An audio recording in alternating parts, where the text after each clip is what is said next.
خادم کا دل۔ خدا کی مرضی کے مطابق زندہ رہنے کے لیے ہمیں یسوع مسیح کے بدن میں ہوتے ہوئے ایک دوسرے کی خدمت کرنی ہے۔ میں راشد یونس ہوں۔ یہ بہت اہم اصول ہے جو کہ بہت بنیادی اصولوں میں سے ایک ہے، جس کو خدا نے پولس رسول کے وسیلے سے ہمارے تک پہنچایا تاکہ ہم پر ظاہر ہو کہ اگر ہم خدا کی مرضی کے مطابق چلتے ہیں تو یہ ایک حلیمی سے ایک دوسرے کے لیے خود کو پیش کرنا ہے۔ اب میرے کہنے کی یہ ایک وجہ ہے کہ پولس جب رومیوں باب نمبر 12 میں آتا ہے تو وہ ایک بہت اہم تبدیلی کرتا ہے۔ اس لیے آئیں مجھے نظر ثانی کرنے دیں تاکہ پولس کے لکھے ہوئے متن میں ایک ربط رہے۔ اور آپ کو یاد ہوگا جب وہ باب 12 میں آیت 1 میں آتا ہے، پولس لکھتا ہے، پس ہے بھائیو، خدا کی رحمتوں کے پیش نظر جیسے ہم نے ہمارے گزشتہ اصول میں بیان کیا، یہ اصول مسیح کی عبادت بطور مرکز رہنمائی کرتا ہے۔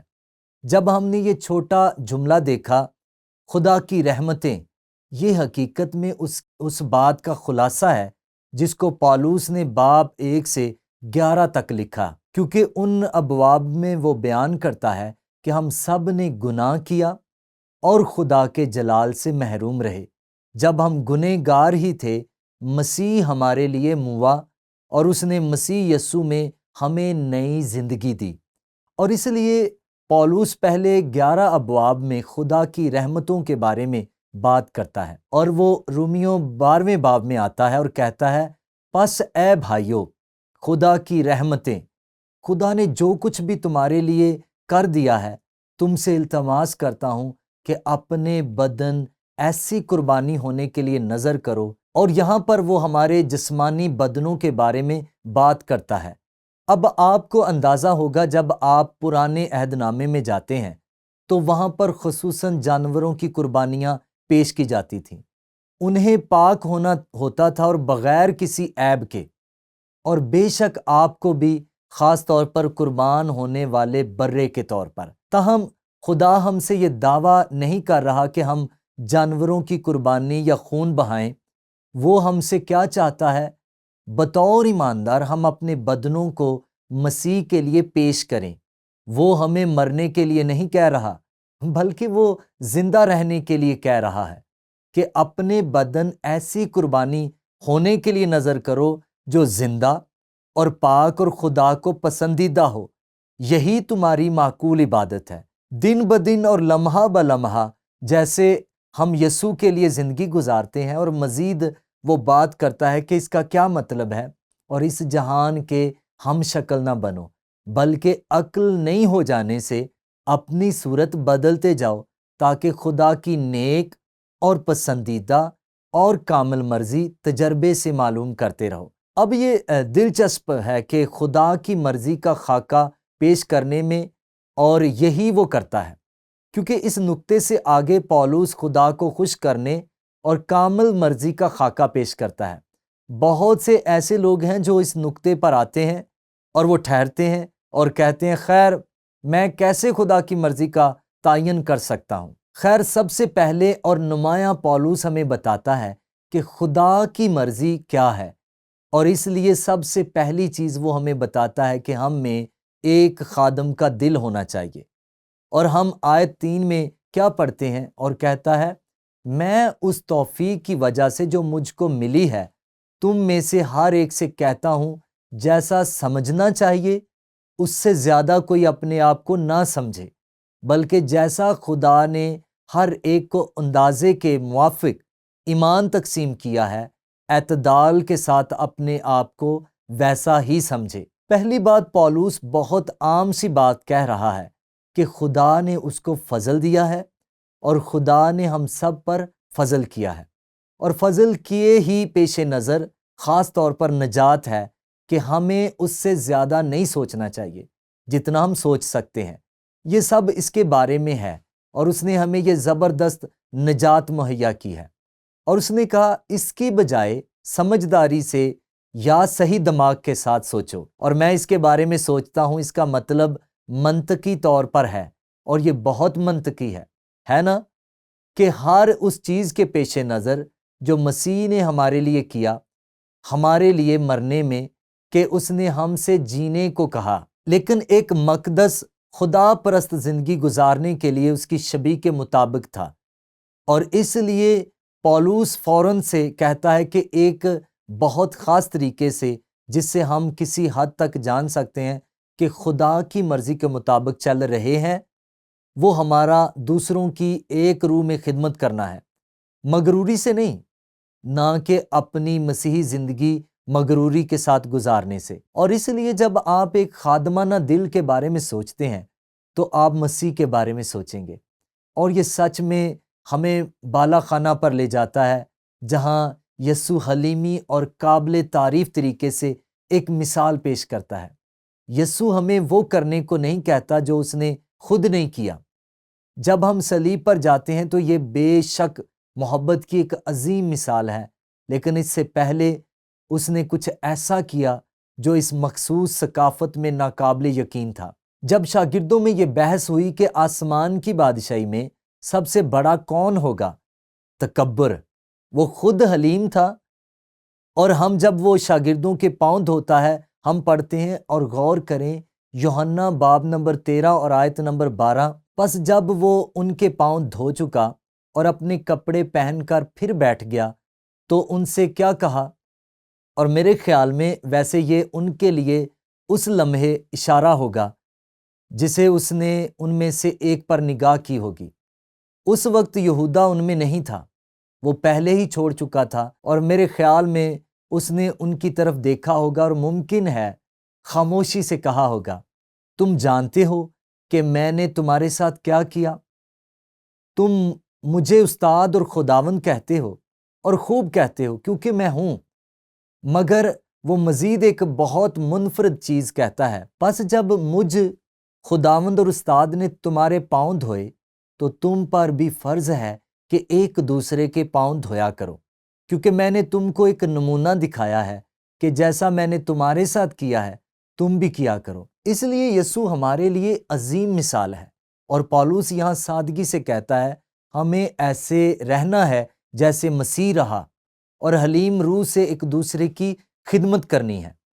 اب واپس رومیوں پر چلتے ہیں جہاں وہ اگلے الفاظ کو لیتا ہے جب وہ کہتا ہے کیونکہ جس طرح ہمارے ایک بدن میں بہت سے اعضاء ہوتے ہیں اور تمام اعضاء کا کام یکساں نہیں، اور یہاں پر وہ بدن کو بطور استعارہ لے رہا ہے جو کہ ہمارے بدن کے سارے اعضاء کو خداوند کے جلال کے لیے پیش کرنے کو ظاہر کرتا ہے، لیکن اب وہ انسانی بدن کے اس استعارے کو کلیسیا کے لیے استعمال کرتا ہے، اور وہ مزید کہتا ہے اسی طرح ہم بھی جو بہت سے ہیں مسیح میں شامل ہو کر ایک بدن ہیں اور آپس میں ایک دوسرے کے اعضاء۔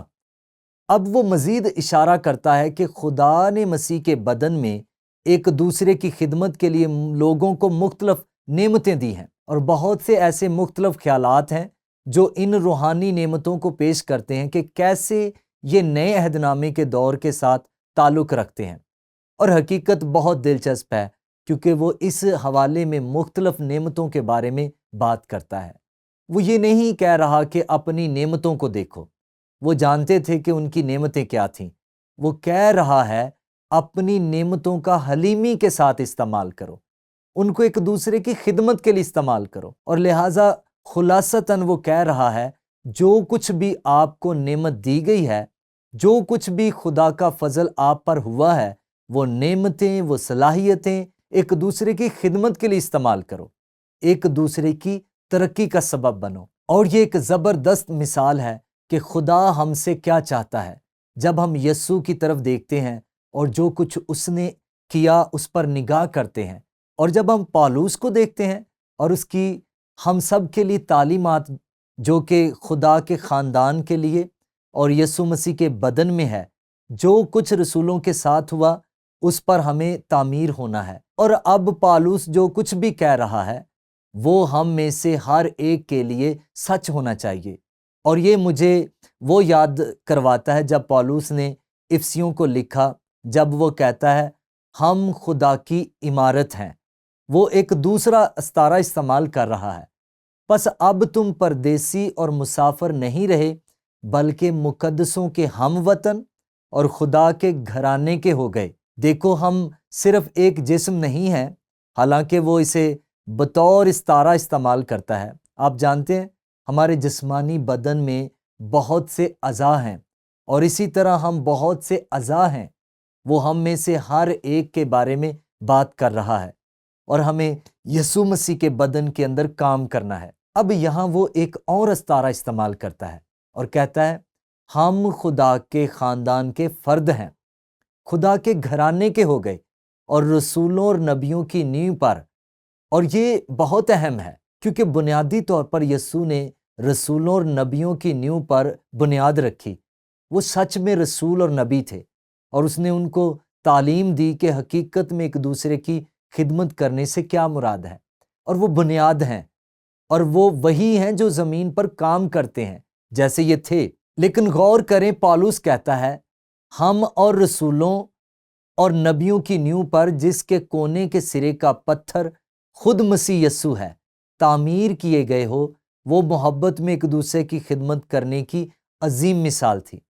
مزید وہ کہتا ہے اسی میں ہر ایک عمارت مل ملا کر خدا میں ایک پاک مقدس بنتا جاتا ہے، اور تم بھی اس میں باہم تعمیر کیے جاتے ہو تاکہ روح میں خدا کا مسکن بنو۔ یہاں پر اس سچائی کے نقطے کو سوچنے کے لیے ایک سوال ہے، مقامی کلیسیا میں کیا ہوتا ہے جب انفرادی ارکان بشمول روحانی قائدین خود کو اعلیٰ مقام پر سوچنا شروع کر دیتے ہیں جہاں تک انہیں سوچنا نہیں چاہیے؟ خیر، یہ بنیادی طور پر ایک ناپختہ کلیسیا کی رہنمائی کرتا ہے۔ یہ ایک بیکار کلیسیا کی رہنمائی کرتا ہے۔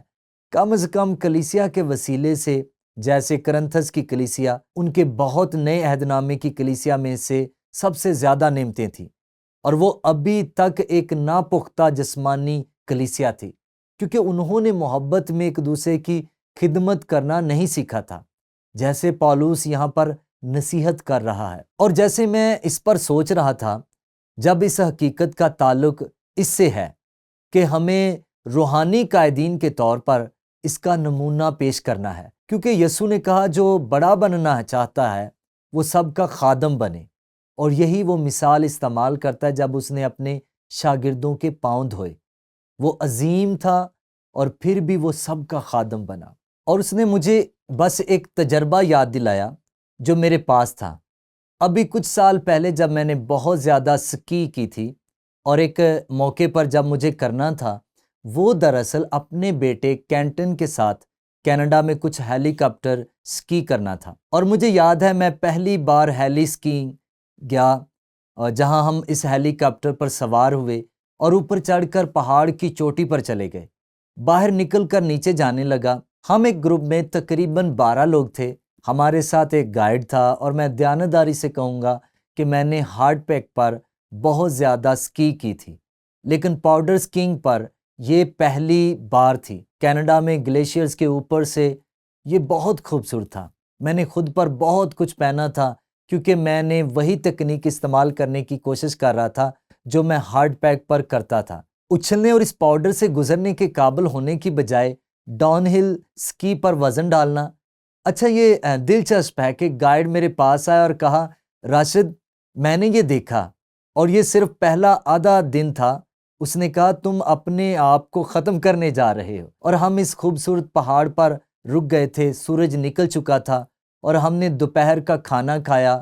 ہیلی کاپٹر سوپ اور سینڈوچ کے کین لے کر آیا، اور ہم وہیں بیٹھ گئے۔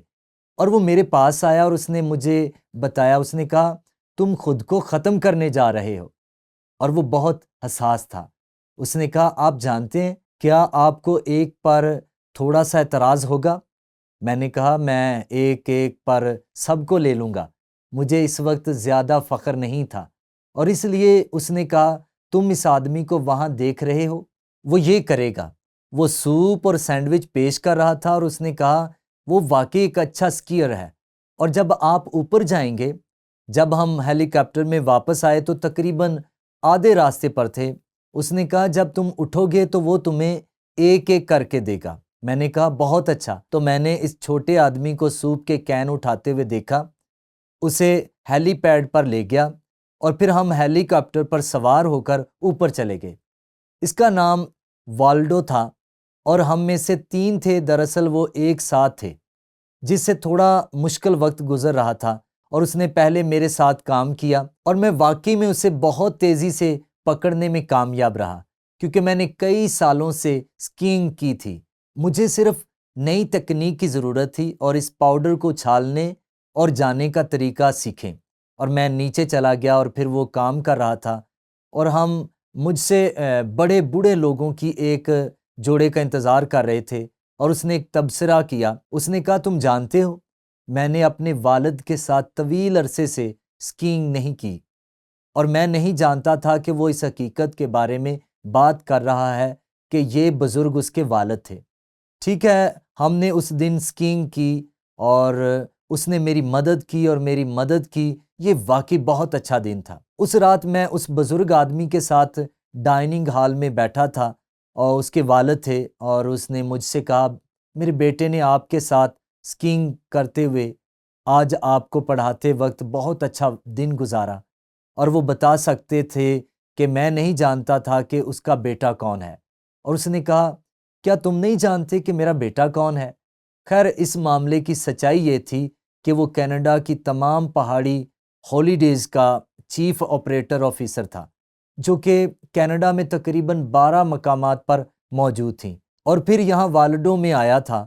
میرے ایک طرف بیٹھا اور مجھ سے کہا، میں نہیں جانتا آپ کون تھے، اگر میں جانتا ہوتا تو میں پریشان ہو جاتا، لیکن اس نے ایک بار بھی مجھے نہیں بتایا کہ وہ کون ہے، لیکن اس نے سارا دن میری خدمت کی، اور میں نے سوچا، واو، میں نہیں جانتا کہ اس کا خدا کے ساتھ کیا تعلق تھا، لیکن میں یہ جانتا تھا وہ اس بات کو پیش کر رہا تھا جو مسیح نے کہا تھا، متی کی انجیل اس کے 23ویں باب کی 11ویں آیت میں، لیکن جو تم میں بڑا ہے وہ تمہارا خادم بنے۔